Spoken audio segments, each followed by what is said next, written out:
Bueno, Ricardo, si usted lo desea, podemos iniciar para conversar con uno de esos misterios que usted bien desarrolla en su libro, y es el de Emanuela Orlandi, Sí, esa adolescente, esa niña que desapareció un 22 de junio de 1983. Ella, entiendo, tenía 15 años y vivía dentro del Vaticano, ¿no? El Estado Vaticano sí, enclavado en el corazón de Roma. Eh, exacto. ¿Ella era hija de quién? Ella era hija de un matrimonio. El jefe de la familia se dedicaba a repartir el correo que recibía el Vaticano, la institución, el Estado del Vaticano.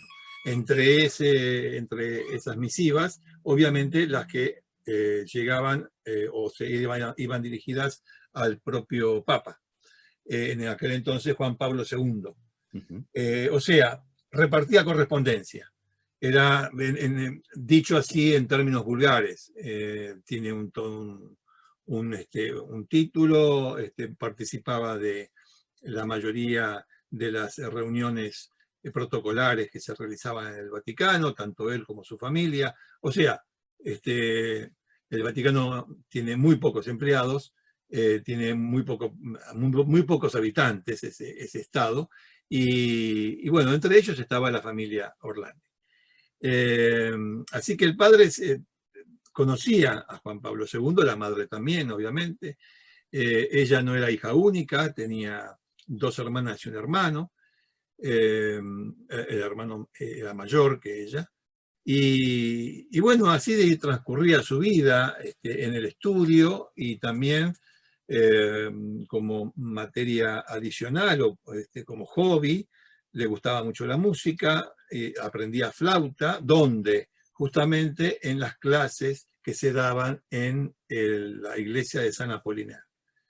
Y de allí es que, al salir de allí, es que ella desaparece. Las primeras declaraciones o testimonios que hay en el sumario dejan mucho que desear.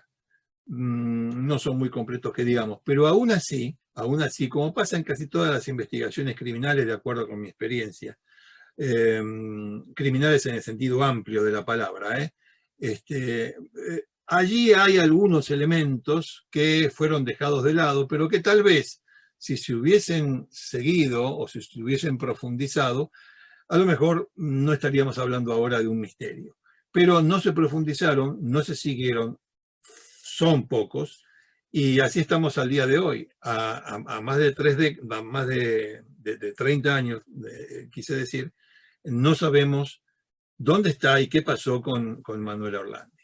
Mm. Ricardo, en un principio, en el mismo 1983, se hablaba de un secuestro. eh, Habían muchas hipótesis en torno al Sí, paradero de Manuela Orlandi. Ella tenía 15 años, no era una desconocida dentro del Vaticano. Su no. familia, sus hermanos y ella eran muy conocidos hasta por el mismo Juan Pablo II. Y entonces la pregunta es, bueno, ¿qué pasó? ¿Sería eh, que ella, al tener acceso a cierta información, correspondencia, cartas y todo esto, se enteraría de algo, un secreto que le costaría la vida? No sé, uno... Mira, en realidad lo que se pensó y lo que se piensa actualmente es que ella fue, eh, digamos, el objeto de una extorsión. A ver, lo primero que se supo, o lo primero que ocurrió luego de su desaparición, no volvió a su casa, y evidentemente la familia se preocupa y hace las averiguaciones del caso y la denuncia del caso. Lo primero que ocurre es que sí, llaman a su casa. Una, llamaron tres personas a juzgar por el tono de voz. Las tres varones, uno de ellos con un fuerte acento estadounidense, o por lo menos anglosajón. No vamos a decir estadounidense, pero sí un fuerte acento anglosajón. Era una persona de esa ascendencia que estaba hablando italiano, se notaba claramente. Los otros dos no, los otros dos que llamaron Alternativamente iban llamando, hasta que este hombre con acento anglosajón es el que continúa y toma como la jefatura de estas conversaciones con el padre de Emanuela Orlandi, donde no pide plata. Si vos me decís, bueno, esto es un secuestro extorsivo, donde se está pidiendo dinero a cambio de la libertad de la persona capturada, más o menos tenemos unos límites bien precisos. Esto no fue así, no pidieron dinero. Lo que hablaban era de cuestiones que no quedaban muy claras porque el lenguaje de este angloamericano, anglosajón, tampoco era demasiado entendible. Cuando hablaban los otros dos supuestos secuestradores, hablaban con uno hablaba con un acento muy vulgar, y hablaba italiano pero con acento vulgar, el otro hablaba italiano pero con un acento y con un vocabulario más refinado, con lo cual era difícil pensar por dónde venía la cuestión. Hasta que no deja de ser un secuestro de una ciudadana del Vaticano, importante, pero no dejaba de ser un secuestro que no tenía mucha explicación, que digamos, porque tampoco la daba el supuesto secuestrador o los supuestos secuestradores. Hasta que los padres de Manuela se reúnen a iniciativa de la cúpula vaticana, se reúnen con Juan Pablo II y él mismo les dice, y él mismo hace público que Manuela Orlandi ha sido secuestrada. Ahora, el Papa Juan Pablo II tenía más información que todo el mundo, que la propia policía italiana, que no puede entrar en el Vaticano, salvo que las autoridades vaticanas lo consientan. Sabía más que, yo diría que sabía más que los secuestradores, porque nunca quedó claro si esos tres eran secuestradores o no. Jamás quedó claro si eran secuestradores o no, o si se trató de una gran pantomima. Es uno de los misterios que tiene esta cuestión. El asunto es, pero me está diciendo muy poco con todo esto, es que de eso se trató el caso durante años, de muy poco. Lo que tuvo un realce, o que lo que le dio realce, mejor dicho, a este asunto, además del secuestro en sí mismo y esta, insisto, pantomima de las llamadas de estos tres hombres, fue el reconocimiento, la confesión de Juan Pablo II de que sí, esta chica había sido secuestrada. Juan Pablo II en aquel entonces tenía una situación muy complicada a nivel internacional. Si hablamos de política internacional, el bloque oriental lo veía como un rival muy duro que buscaba la caída del muro que luego ocurriría años después, que buscaba la derrota del comunismo en su expansión por Europa, o sea, de la Unión Soviética, sí. De la Unión Soviética, exactamente, todavía Unión Soviética.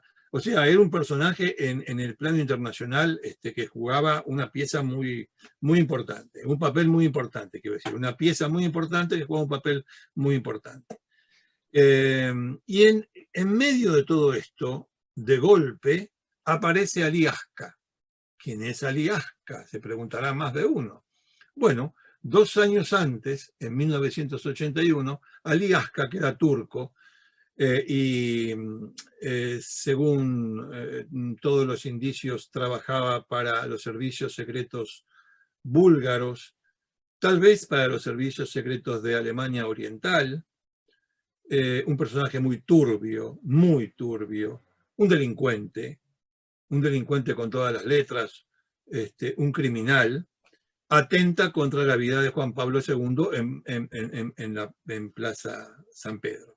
1981, 2 años antes. Aparece este hombre 2 años después, ya preso, a propósito del caso Orlandi, y dice, si me liberan a mí, les devolvemos a Manuela Orlandi. ¿Pero de qué se trata todo esto? Pero un momentito, paremos un poco, como decimos aquí habitualmente, paremos la pelota. En una primera impresión no cuadrarían las cosas. No cuadra absolutamente nada. Yo creo que A ver, es una opinión personal. En el libro están todas las hipótesis, está toda la investigación, todas las investigaciones, porque acá no hubo una sola, hubo varias líneas que se siguieron.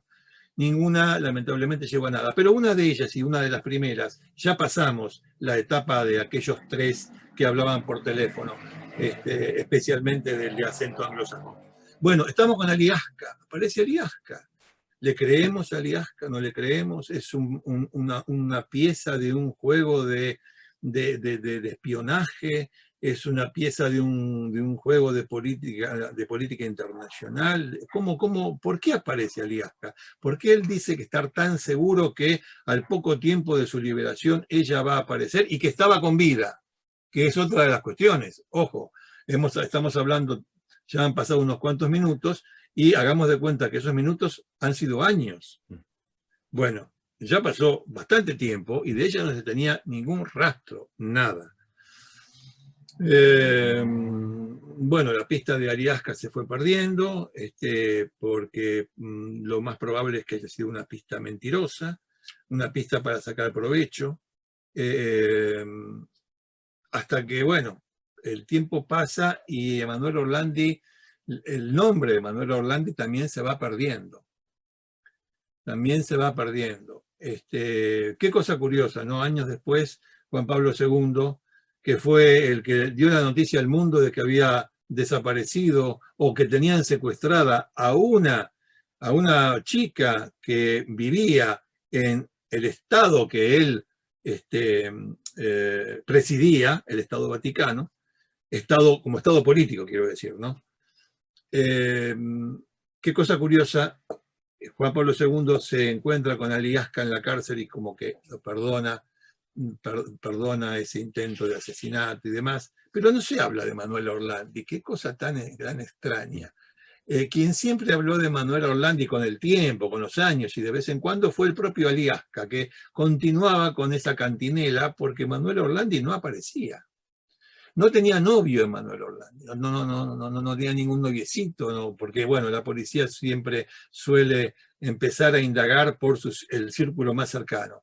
No tenía ningún novio, se había visto con algunas compañeras del colegio a la salida de esa clase de flauta de la iglesia San Apolinar, etcétera, etcétera, y se perdió el nombre de Emanuela Orlandi hasta que 15 años después aproximadamente, mucho tiempo después, no quiero ser impreciso con el tiempo, con los años, pero sí mucho tiempo después, en un programa en Italia que se llama ¿Quién lo ha visto? En Argentina tuvo una réplica con el nombre Gente que busca gente. Es un programa que trata sobre personas desaparecidas. Sí. Bueno, se recibe una llamada de una tal Sabrina Minardi, que dice que era una prostituta, que había sido novia de un jefe mafioso romano llamado Enrico de Pedis, y que ella sabía qué había ocurrido con Emanuela Orlandi. Así de buena esa primera, estaban en el programa hablando de otra cosa, cuando de repente hay una llamada que ponen al aire y aparece esta mujer diciendo esto.